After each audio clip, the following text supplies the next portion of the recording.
سجدے میں شہادت امام حسین۔ کربلا کا میدان خاموش تھا، ہر طرف لاشیں بکھری ہوئی تھیں، خون کی خوشبو خاک کربلا میں رچ چکی تھی، پر وہ جانساروں کی قربانیاں مکمل ہو چکی تھی۔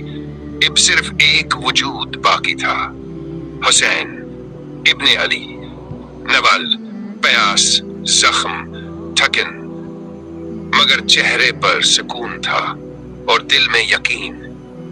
حسین نے آسمان کی طرف نگاہ کی، اذان عشق کا وقت تھا، نماز کا وقت تھا۔ زخمی جسم، کانپتے قدم اور کمزور ہاتھوں کے ساتھ حسین سجدے میں چلے گئے، رب کے سامنے جھک کر عرض کی، یا اللہ، میں نے اپنا سب کچھ تیری راہ میں دے دیا، میرے بھائی، میرے بیٹے، میرے ساتھی، اور اب میرا سر بھی تیری راہ میں حاضر ہے۔ اور پھر ایک ظالم بڑھا، شمر بن ذیل جوشن، سجدے میں جھکے ہوئے حسین کے پیچھے آیا اور خنجر چلایا۔ خاک کربلا لرز اٹھی، آسمان سیاہ ہو گیا، زمین نے کراہنا شروع کر دیا۔ حسین کا سر سجدے کی حالت میں تن سے جدا کر دیا گیا۔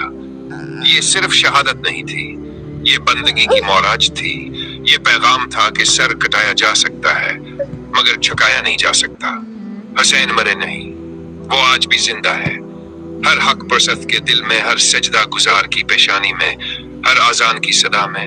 السلام علیک یا ابا عبداللہ، السلام علیک یا ابن رسول اللہ۔